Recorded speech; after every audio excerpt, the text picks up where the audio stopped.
Hi everybody, Hello. welcome to Super Breakfast Friends Club. Okay. Yeah, I took it in a different direction than usual. It wasn't welcoming. Didn't care for it.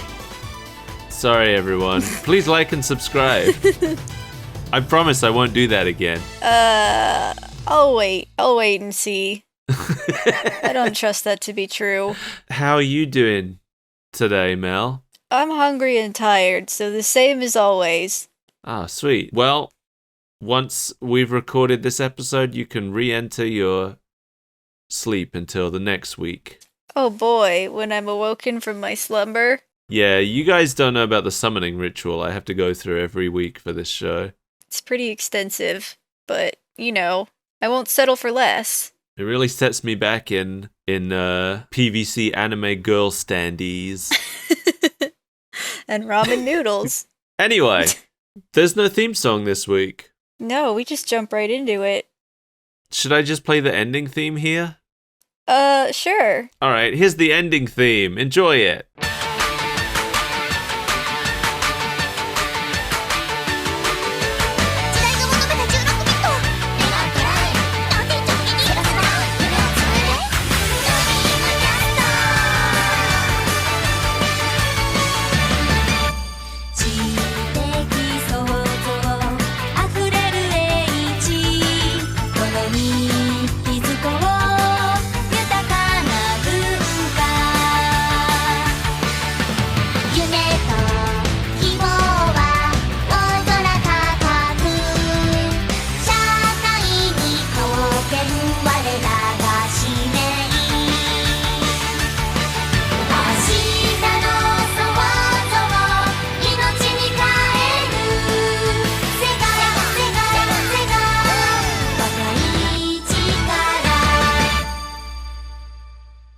It was cute. I liked it. Yeah, I think it's Vocaloid stuff, which makes sense because Sega owns Hatsune Miku. But it's Sega Hard Girls again. Or, I'm sorry, it's High School SeHa Girls. I get distracted during the song because I was trying to watch Mega Drive. Yes, she was cute. Wanting to participate, but not really wanting to put her book down. Yeah, to start with, she's just not participating at all. And then eventually she kind of because the other two are dancing fully in sync the entire time, and Mega Drive's just kind of doing her own thing. Mm-hmm. It was cute. It's very cute. So this episode is called Connect Your Passions into a Combo. And it aired on October 15th, 2014. Again, about 15 years after Sega stopped making hardware. That's okay. I don't know why this show exists, but I am glad that it does. Yeah, me too. I enjoyed it. It's stupid and it's fun. Yeah. So we left off last time with the girls just having entered Virtua Fighter, ready for their test. We get a little bit... I feel like... I can't remember if it's just that I watched this episode last time, or if a little bit of the beginning of this was included at the end of the last episode. I think a little bit was included. Okay, because yeah, them kind of realizing what they look like in here felt familiar to me. Mm-hmm. They're so smooth though. They're not polygonal enough. Yeah, I kind of wish they were a bit more polygonal to fit in with the Virtua Fighter characters. I kind of like that they didn't fit in though. Yeah. It just really made the Virtual Fighters stand out as an era of their time. Yes. In fact, when they see Akira, they comment on how polygonal and jagged he is.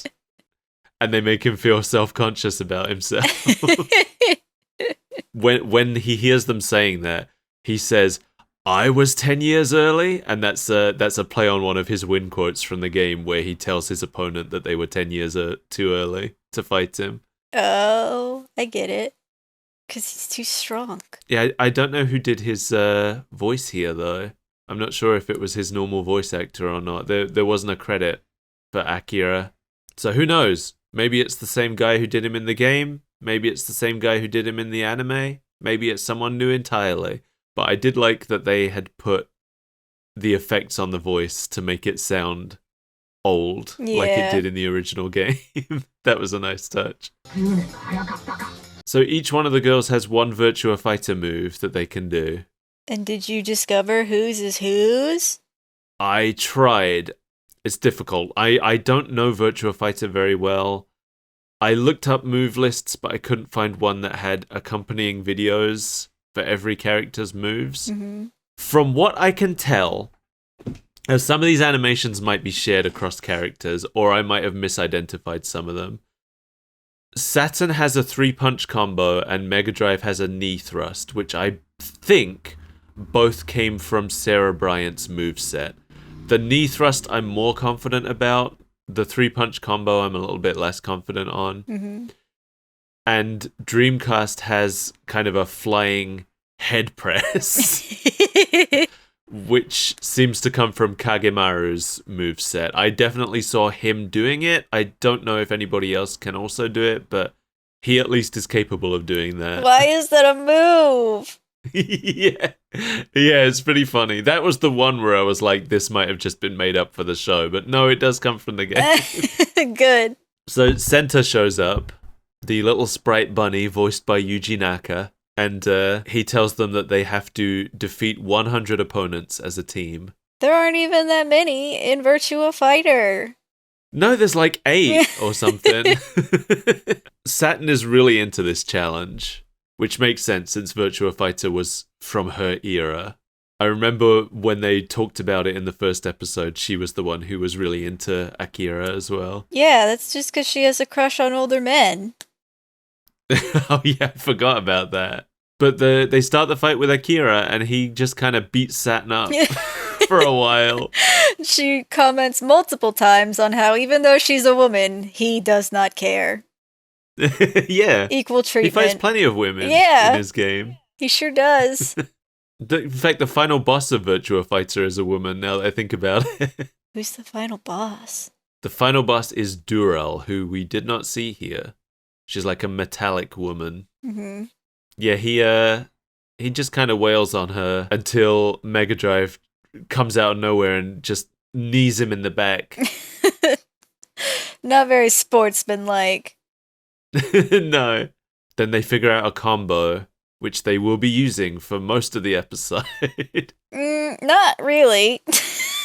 Well, yeah, I suppose. Mega Drive knees them in the back. Oh, well, she just knees them. And then Saturn follows up with her 3-punch combo, followed by Dreamcast with the flying head press as a finisher. And they use this strategy to work through, I guess it's only 3. They work through Jeffrey, Kagemaru, and Lau with that strategy. But then they get to Wolf, and then Dreamcast just uses the head press right from the start and takes him out in one hit, and they all realize that's all they needed to do all along. So the other 2 are kind of superfluous for most of the rest of it, really. Yeah, but it does begin a very funny trend of the head bonk. I really enjoyed this montage. It was good. And what I enjoyed was that obviously there's only 8 Virtua Fighters, so they start reusing characters almost immediately. Mm-hmm. But they start giving them funny names. Yeah. A bunch of the names were just the character's normal name and then like a district of Tokyo added to the beginning, like Shinjuku Jackie and stuff like that. But some of them were Sega references. I knew it. The first one was Segata Yonshiro. Who could that be a reference to? It took me a little bit to figure out exactly what they were going for with, because obviously it's a reference to Segata Sanshiro, but I was like, why is it Yon instead of San? And then it clicked for me that San is 3 and Yon is 4. Yep. So that's pretty good. Yeah. Then they fight a Kagemaru who is named Dural's son, and Kagemaru is Dural's son within the plot of Virtua Fighter, apparently. Oh. Then they fight Asobin, Professor Asobin being the name of Sega's original mascot, the white bunny with a top hat that Senta's design is based on. Mm. And then they fight one whose name is Rimon Choo-Choo, which is a pun on Rimon Chochu, one of Akira's moves, and Choo-Choo, like Choo-Choo Rocket. Mm-hmm.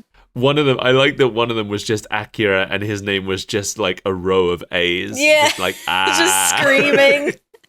Well, it felt so like Enter Your Name arcade game, where you just don't care, so you just fill it with the first letter. To me, it felt more like internet shit posting. And then once we get through a few of the pun name ones, we start getting some like funny gimmick ones. Like they fight a version of Jeffrey whose health bar extends like way off the edge of the stage. That one was hilarious. You start off not seeing the extent of it, and then they have to pan out to show how far his health bar is going. And then the flying head press still just kills him immediately. Yeah, Dreamcast still just takes him out once with one hit. It's great. So stupid. And then they get put on a teeny tiny stage that is barely standing room for the 4 characters. And I really expected them to just kind of shove Lau off of it. Yeah, we don't really see how that one ends. No, we don't see how that one plays out. It just cuts straight to another one where now they're on a stage which has been placed way too high, so all you can see is the character's feet. And then, this is where things start really going off the rails. Yeah. Now they're put into an arena where all of a sudden the opponents are the Bad Brothers, the first boss of Golden Axe.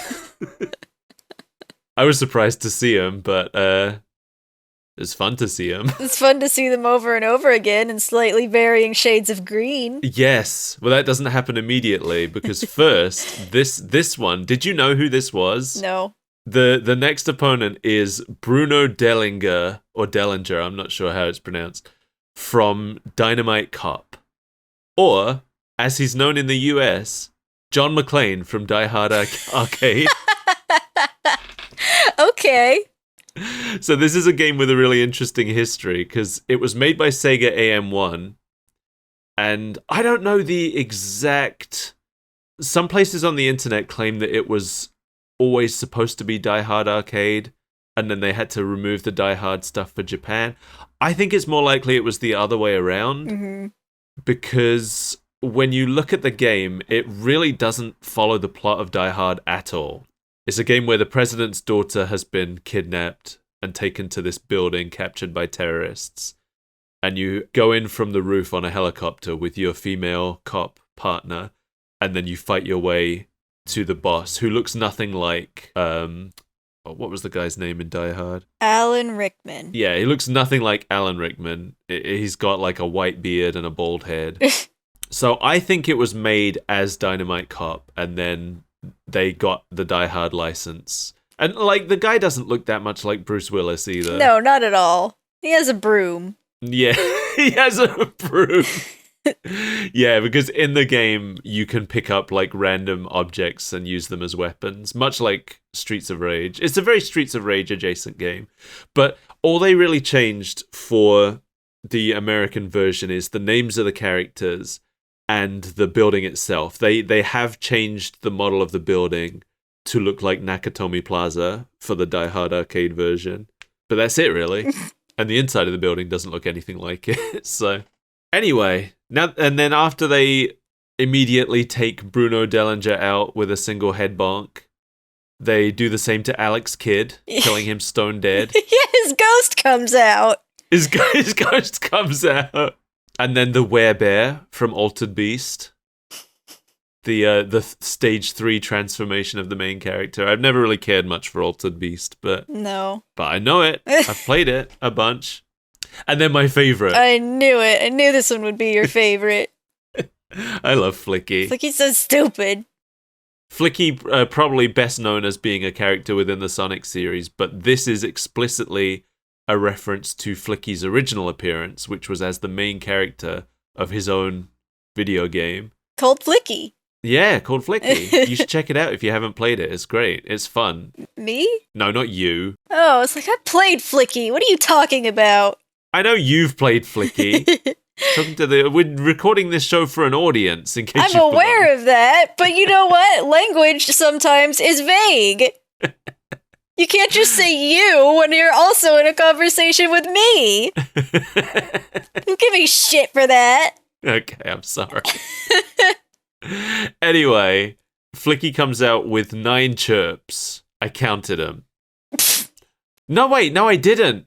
No, I didn't. This is wrong, actually. No, Flicky comes out with 12 chirps. That's the number I found when I counted them. Oh, so then it doesn't make sense. No, it doesn't make sense. So Flicky and all of the chirps just fly into Dreamcast's head, and they all get knocked out on their own without Dreamcast doing anything. Dreamcast then says it counted for 10 wins, which is weird because I counted 12 of them. 2 of them didn't really count. Yeah, I guess so. Maybe the game caps at 10. Only 10 wins per battle. Yes, this is when they start going through palette swaps of the Bad Brothers. But they're all just different shades of green.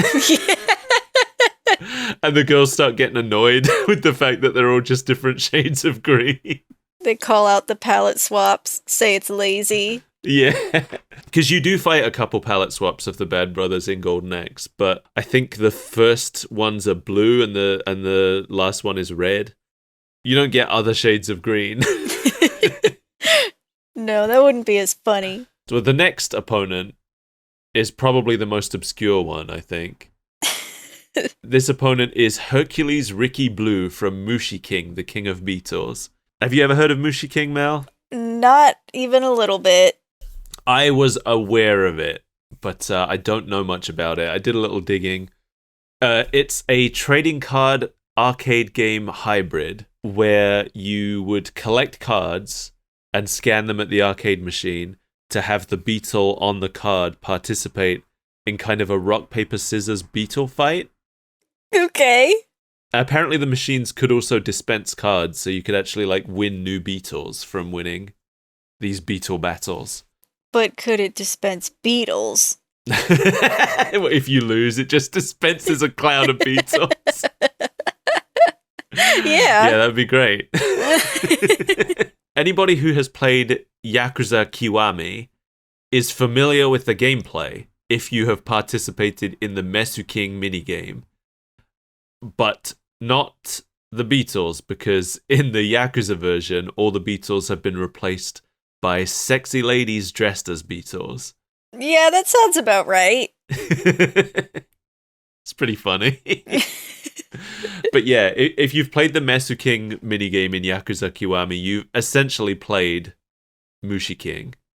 So, congratulations. Sorry you didn't get all the beetles shot out at you.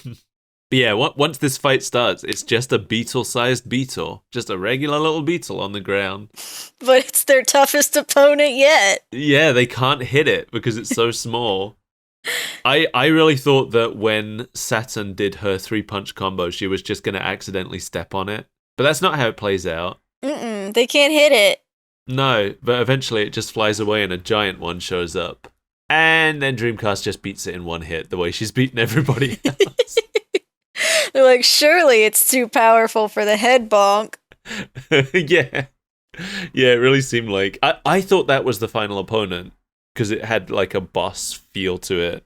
Mm-hmm. But then there's one more opponent, and the final opponent is Sakura Shinguji from the Sakura Wars games. Oh, I had no idea what she was from. Yes, she is the main character of Sakura Wars. And played here by her original actor, Chisa Yokoyama. Cool. She is always the voice of Sakura. We will eventually watch a Sakura Wars anime, because I think there are a couple. It's unclear to me if these were actually newly recorded lines or if it's just archive footage. Right. Because the anime clips of her speaking and doing her special move were very clearly to me just reused from a Sakura Wars game. Right. But I don't know if the lines were, because she does say that she's going to take out the girl with the glasses first, and then does that. It's possible that there is also a girl with glasses that she takes out first somewhere in a Sakura Wars game, but I don't know. Unclear. Needs more research. Chisa Yokoyama, also the voice of Sasami in Tenchi Muyo. She has played Chun-Li before, but I think only in one anime, not in anything else. Mm-hmm. You may know her, although she'd be the Japanese voice, but she was the voice of Maria in Castlevania Symphony of the Night.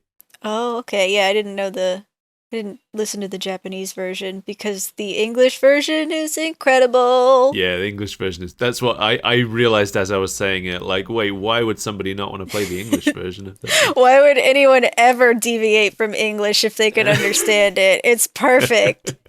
I also know her as the voice of Genki in the Monster Rancher anime. That's the main kid. Mm. We haven't watched Monster Rancher yet, but we will. No, but we keep talking about it. We do keep talking about it because it's great.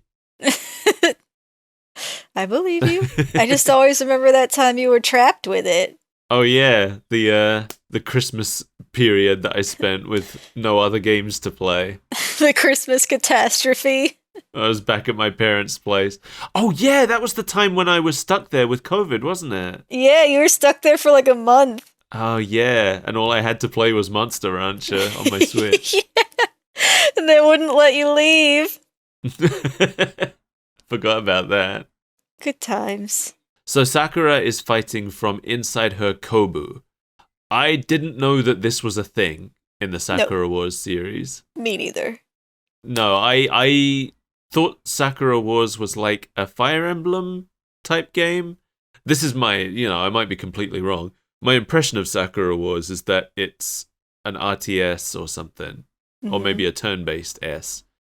And I didn't know that there were robots in it. I thought it was just like old-timey Samurai Times based. Right. I know there's one cowboy girl in it, and that's it. That's my knowledge of Sakura Wars. But apparently there's robots. Yeah, old-timey robot fights. Yeah, and I looked it up, and there's new models every game. This is specifically the model from the original Sakura Wars game, from the looks of it. And each game has introduced a new model since. So yeah, Sakura just kind of like slays Mega Drive very easily. Well, first she does an attack that hits all of them and nearly kills them all. Right. And then she specifically targets Mega Drive. This is where it's revealed that Dreamcast has a katana. Right, that she's had all along. Yeah, that's apparently just a part of her character, that she has the Dream Katana. I didn't know this. They treat it like we were supposed to know it. The Sega Saturn knew it. Yeah, well, that's the thing. That's why it seems like that was just supposed to be. Does she have one in her artwork? I'm going to have a look. She does. At least one of them I saw she does. Her figure has it. Okay. Oh yeah, she's holding it in the main like key art for the character. Yeah.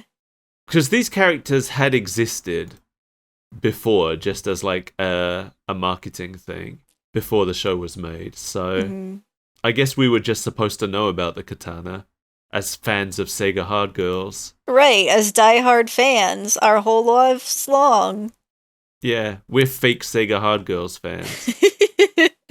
We're tertiary fans. Yeah. I guess they probably all have weapons and we just haven't really seen them in this show yet. No, this is a bare knuckle fighting game. Yeah, she sword fights Sakura a bit with her katana. Doesn't really seem to be making any progress. It's very dramatic though. It's very much an anime cutscene. Yes, very much so. There's a lot of build up. Yeah. It was pretty cool. Yeah, which made it so much funnier when she just bonks her on the head and wins.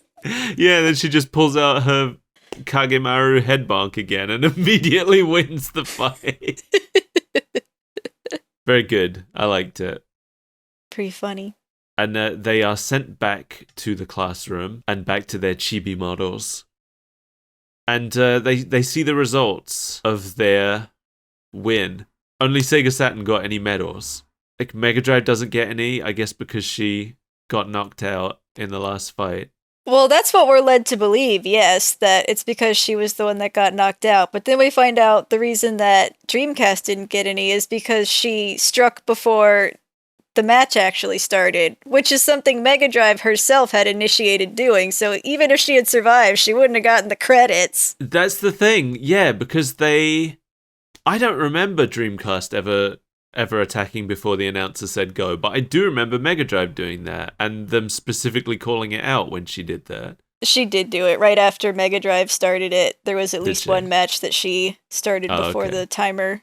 I think it was when they first discovered that the head bonk takes them out from full health regardless. Right. So yeah, only Saturn got any medals here. I don't remember what medals... There weren't any medals awarded yet in the first one, were there? I don't think. I don't think so. This might be all the medals that exist so far. So Sega Saturn is the only one who has any. The way the way Senta just like yells at her. That was really good. And that's how the episode ends.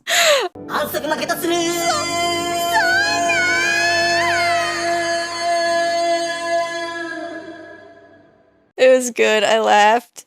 Yeah, I thought it was pretty funny.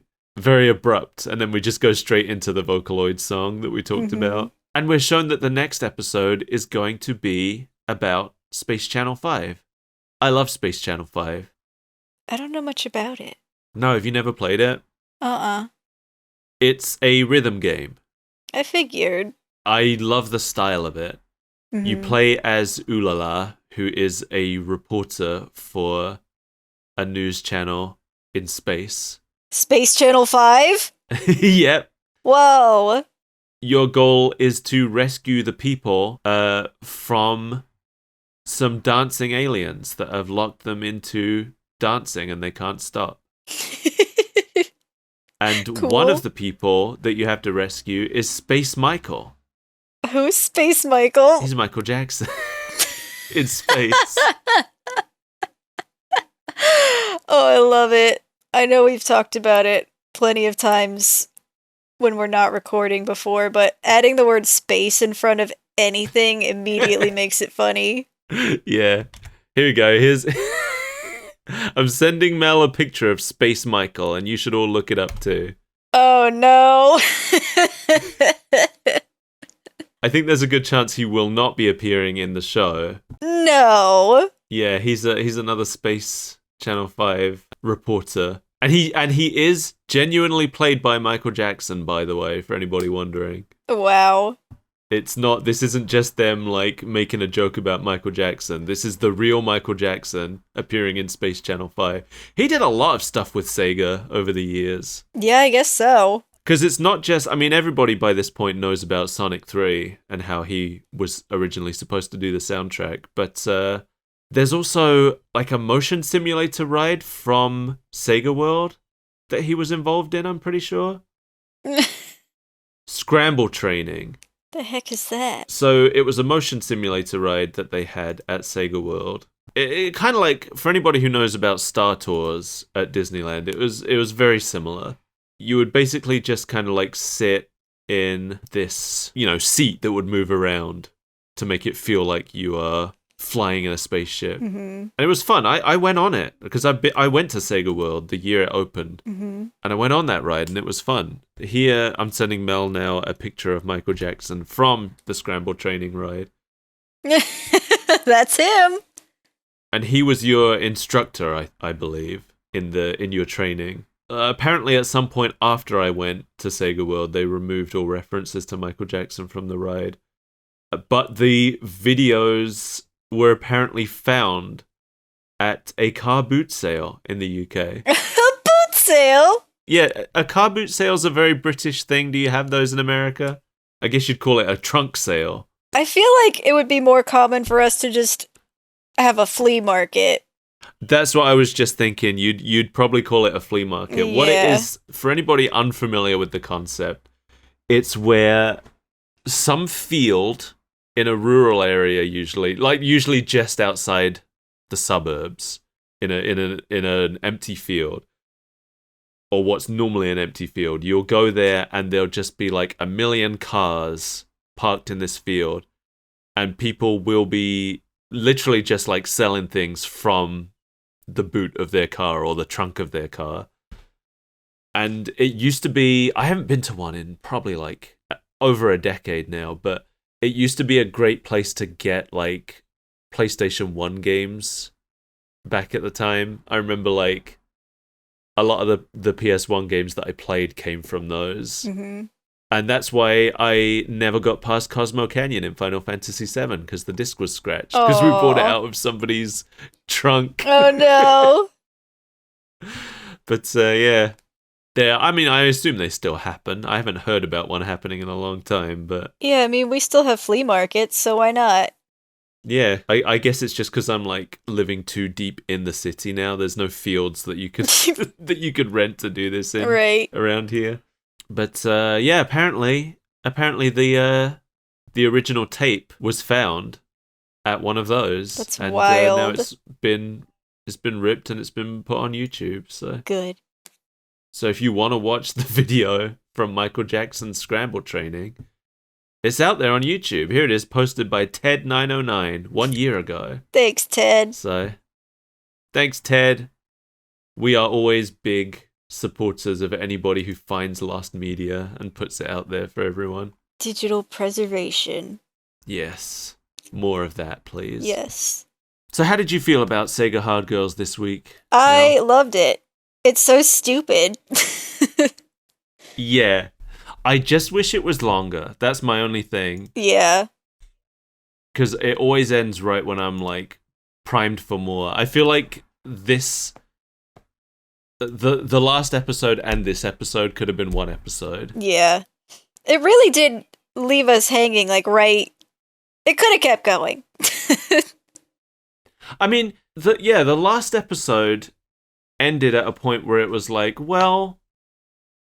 It didn't feel like a full episode, but this episode's ending did feel like an ending. Yeah. It almost makes me wonder, and also the fact that this episode didn't have an opening almost makes me wonder if they intended this as one episode, but then maybe they could only get a 10-minute time slot. Oh, maybe.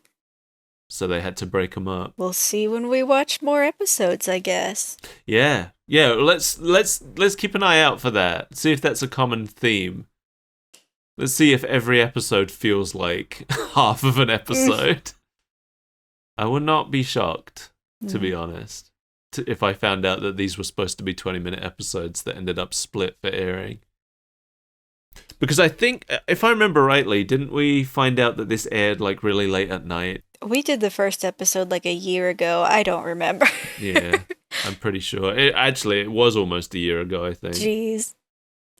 I think this was the episode after our April Fool's episode last year. What April Fool's episode? You're right, I don't know. All of our episodes are canon and real. Yeah. You're always trying to exclude one for some reason. We've never done an episode that wasn't about a video game show. It's true. Yeah, I love this. I want to watch more of this. Very funny. I think this one was funnier than the first one. The first one suffered from first episode syndrome. Yes, as almost everything we look at does. Yeah. I still think Pokemon is like the only one that didn't have any symptoms of first episode syndrome.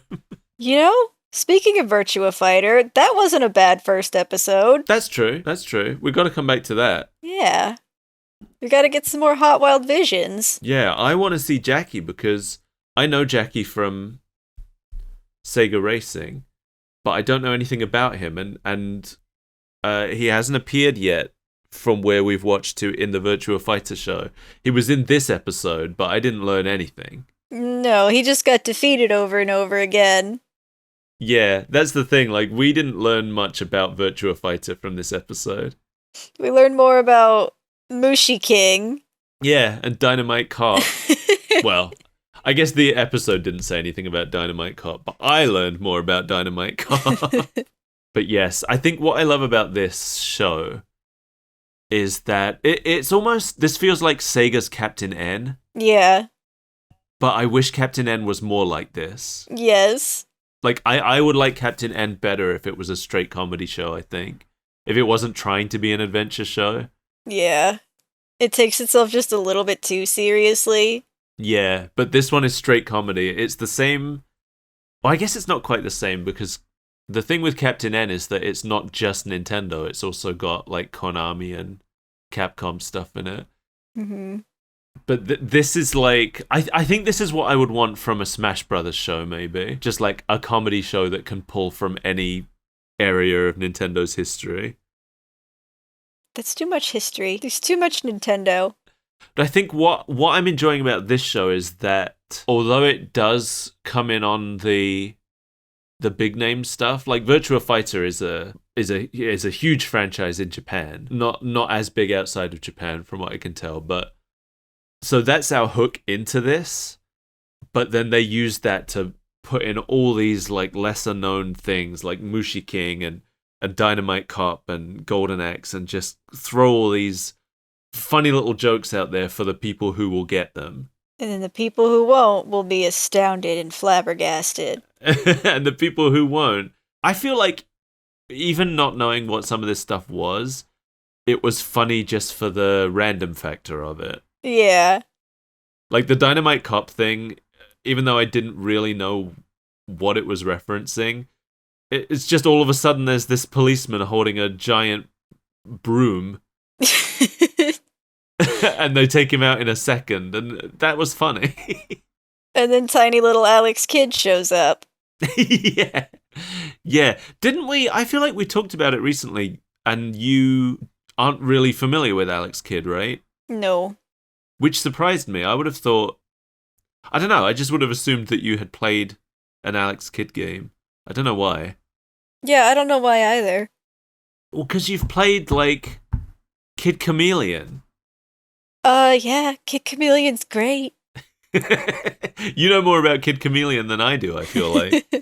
The thing about that is, I was too young when those were coming out, so things like Kid Chameleon, I played because of my older brothers. Right, so they just came across your desk. Yeah. They were just in your in pile. Yeah, nothing I had consciously chosen myself. It's just, this is what my brothers wanted, so I played it too. It's just, I think it's just because Alex Kidd, like, when it comes to early Mega Drive, like pre-Sonic Mega Drive, Alex Kidd is one of the first things I think of. But I guess it was more of a Master System thing. And I never had a Master System, I just had friends who had one. Like, for context, I didn't own an Alex Kidd game growing up either. I was just, like, tangentially aware of them. Because Alex Kidd was Sega's mascot before Sonic came along and usurped him. Dethroned him. Yeah. And Sonic is the better one. Sonic is the best mascot Sega ever had. Well, I think we might have said all we need to say. This is going to be a fairly short episode, I think. But so was what we watched. Yeah, that's true. I loved it, though. Everybody go watch Sega Hard Girls if you can. It's stupid and it's a good time. It's fun. I know that there is a Sonic episode at some point in Sega Hard Girls, but I think it's like fairly light on the Sonic stuff. Yeah. Which does make sense. It makes me wonder how deep they're going to go on, because I feel like probably the thing that it's focusing on is probably going to be like the biggest stuff, and then it'll just be filled with smaller stuff. Mm-hmm. So the next episode we know is Space Channel 5. I don't know exactly how much Space Channel 5 to expect from it. But I'm thinking, based on what we've seen so far, probably not much. Probably not much. These games are just kind of a backdrop for our girls to be goofy in. Yeah. But I'm trying to think, like, what Sega things do I want to see out of this? I want Jet Set Radio. I hope there's a Jet Set Radio episode. I'm seeing Puyo Puyo here in the list. Stuff I've never heard of. I don't know what Chain Chronicle is. Mm-mm. Oh yeah, there's a Jet Set Radio one. Cool. Cool. That's all I wanted to know. Who's your favorite Sega Hard Girl of the ones here? Of the ones here? Yeah. I think I like Mega Drive the best. I think I like Mega Drive the best. Yeah. She's cool.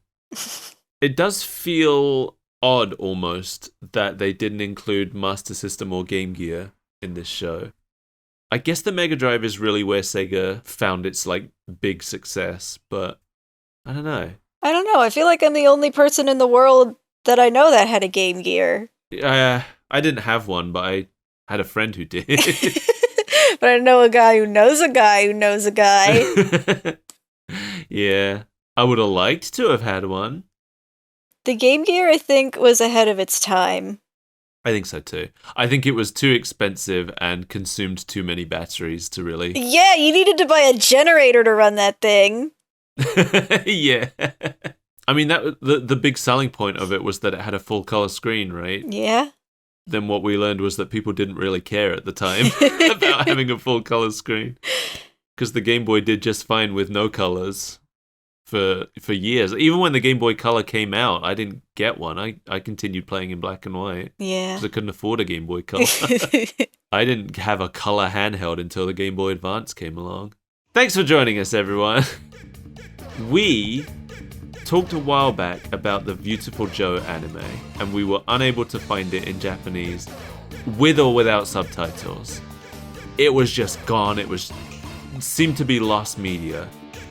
And I put out a call out for anybody who knew where we could find it. Before we did the episode, I was in the Beautiful Joe wiki, I was on the Reddit, I was all over the place, begging people, anybody who still had a copy of the Japanese version of the anime, to help us out. And I think I had a call out for it in the episode I was like, somebody out there must still have it. If you know where to find it, please. You know, the internet needs to have it. It's gone. It's not on DVD anymore. It's not on Blu-ray. There's no Beautiful Joe anime. Anyway, we've been contacted by someone who had a copy, still had it downloaded from back in the day. They have sent us the first 20 episodes in Japanese. Unfortunately, without subtitles, but it's something. So thank you very much to Lucas at VileCubito on X. I almost said Twitter. It's still Twitter. Formerly Twitter. Yes, thank you, Lucas. Incredible. I have them all on my hard drive now. I've looked through them. They are great. You know, not perfect quality, but when what you have is nothing, any quality is better. Feed it to the Internet Archive. Save it forever. Yes, so that is something I am figuring out what to do about now. So, what I would really like to be able to do is to commission subtitles for this from somebody. I don't know how much that will cost. I assume quite a lot. It's 20 episodes, and we do not have the financial security to be able to do that. No, this is a passion project, not not something that we can do feasibly. We don't make any money doing this. I don't make enough money to live on currently, in general. That's the reality of being an artist in 2024, unfortunately. If you would like to help us, we will be working towards hopefully doing something like that with the Patreon money, I think. So if you would like to help us push towards getting these subtitled, then please head to patreon.com/superbreakfastfriendsclub and consider joining as a club VIP alongside Jamie Core, our favorite VIP right now. Favorite because we don't need to go into the excuses. This is favorite. Thank you, Jamie. We appreciate you. Thank you, Jamie. I am also considering what to do with these episodes in the meantime so that they're out there for other people. Possibly they will end up on Internet Archive. I'll see. I'll ask Lucas first. Make sure it's okay. But they should be out there, I think. Yeah. Some way. I will find a way to get these out there for people. And then, hey, if somebody else wants to subtitle these, you know, just for the passion of doing it, that would be fantastic. And then we wouldn't need to commission somebody, and then we can use those to look at the show some more. But we'll bank on commissioning because that's a lot of work that we don't expect anyone to do for free. It is, yes. Absolutely. And if somebody wants to do that, they deserve to be paid for it, I feel like. But we'll see what happens. Yeah. Either way, I want to get Beautiful Joe, the anime, out there for people. I want it to be available. Yeah. Actually, I emailed Discotheque Media about it a while back. About what specifically? Well, they do a lot of releases of like obscure anime and stuff.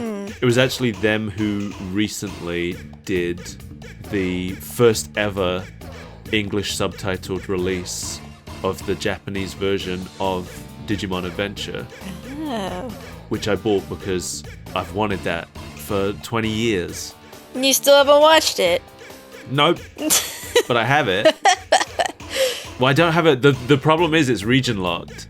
Oh. So although I own it, I don't have a Blu-ray player that can play it right now. So I need to hook my Blu-ray player back up. I have a Blu-ray drive on my PC, but it's not hooked up right now. I need to hook that back up so I can use VLC to get around the region locking. Yeah. Hate region locking. Such a pain in the ass. It's 2024. Why are we region locking things? I know. The thing is, like, the reason to region lock things is because they're worried that you'll import it rather than buying it from, like, your local provider. But I would buy it from my local provider were it available. Right, the problem is it's not available. Yeah. My only option for buying it is to import it, because that's the only place it's been released. Dumb circular logic. I know, it's so stupid. Anyway, we will be back, as always. You can't stop us. Did you tell them about the coffee? Coffee.com/Super Breakfast Friends Club. And now we will be back. Follow me on places. I am Skull Pirate Mike. I stream, I do art, I make comics. If you follow me on Blue Sky, you can head to my feeds and look for the Super Breakfast Friends Club feed, where you will always find updates on the show on Blue Sky. Super Breakfast Friends Club is also on Twitter, but, you know, who's using Twitter anymore, really? The bots. The bots and the Nazis. The botsies? Yeah, probably. I haven't checked for botsies, to be honest. Bye!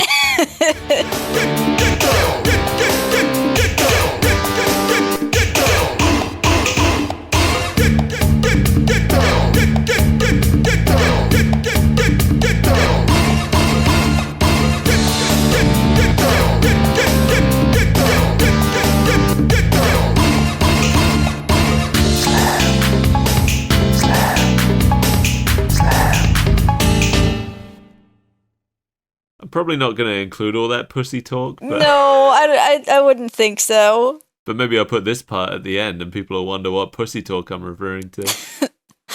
And then they'll have to pay to hear it.